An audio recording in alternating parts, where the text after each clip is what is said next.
A flurry of recent missile tests by North Korea has set nerves on edge and stirred fresh concern about whether US defenses could protect Americans against a sneak attack. North Korea has detonated nuclear devices and is trying to develop long-range missiles capable of reaching the United States. The Pentagon has spent more than $40 billion on the ground-based mid-course defense system, GMD for short. It's designed specifically to thwart a nuclear strike by North Korea or Iran. Yet there are grave doubts about whether it's up to the task. Here is a look at the system's origins, how it's supposed to work and the technical problems that have bedeviled it. It's designed to defend the United States against a limited nuclear attack. That means a strike with a handful of missiles, as opposed to a massive assault of the kind that Russia or China could launch. The United States relies on deterrence, the threat of overwhelming retaliation, to prevent Russia or China from ever unleashing missiles against us. In the case of North Korea or Iran, we would rely on GMD to knock incoming warheads out of the sky. By intercepting incoming warheads in space, just as they're about to begin their re-entry into the atmosphere.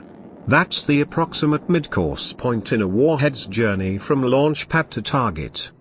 The GMD interceptors are 60-foot tall, 3-stage rockets. Each has a 5-foot, 150-pound kill vehicle at its tip. In the event of an attack, interceptors would be launched from their underground silos. Once in space, the kill vehicles would separate from their boost rockets and fly independently toward their targets, at speeds up to 4 miles per second. There are 37 operational interceptors, 4 at Vandenberg Air Force Base in Santa Barbara County, California, and 33 at Ft. Greely, Alaska. The kill vehicles carry no explosives. They're designed to destroy enemy warheads with kinetic energy, or energy of motion, in other words, by crashing into them.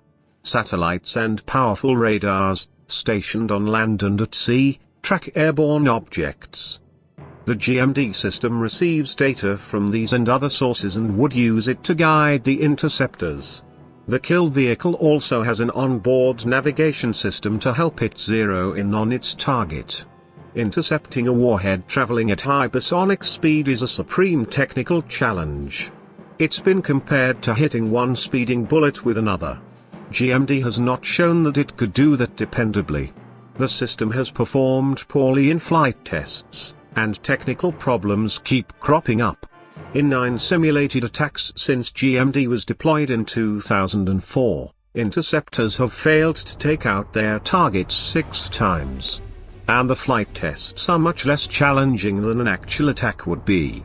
They're carefully scripted for success. The operating personnel know ahead of time when mock warheads will be launched, as well as their size, speed and approximate trajectory. They don't assume that.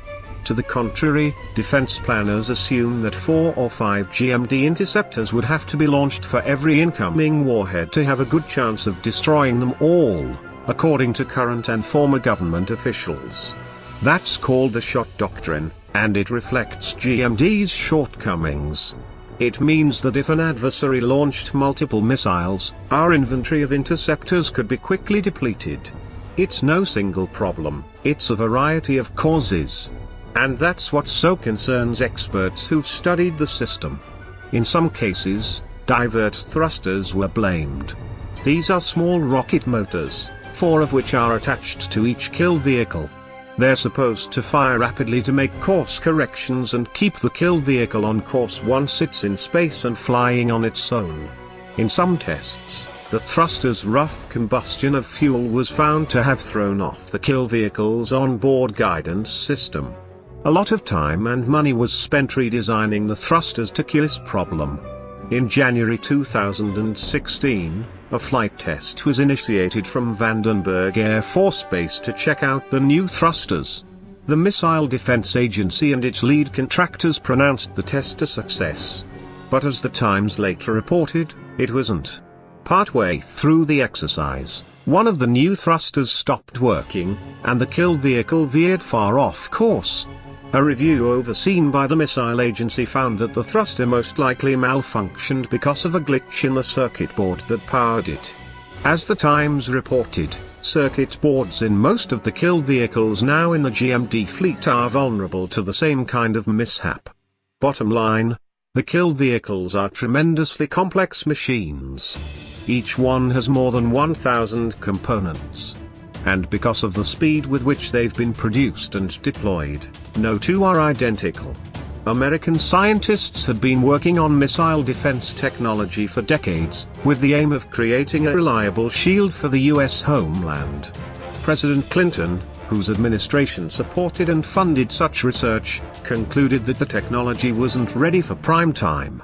But his successor, President George W. Bush, had campaigned on a promise to deploy a homeland missile defense system quickly, asserting that the country was in imminent danger of a sneak attack by a rogue state such as North Korea or Iran.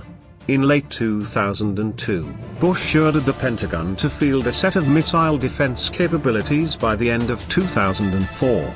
To speed things along, Defense Secretary Donald H. Rumsfeld exempted the program from the Pentagon's normal procurement and testing standards.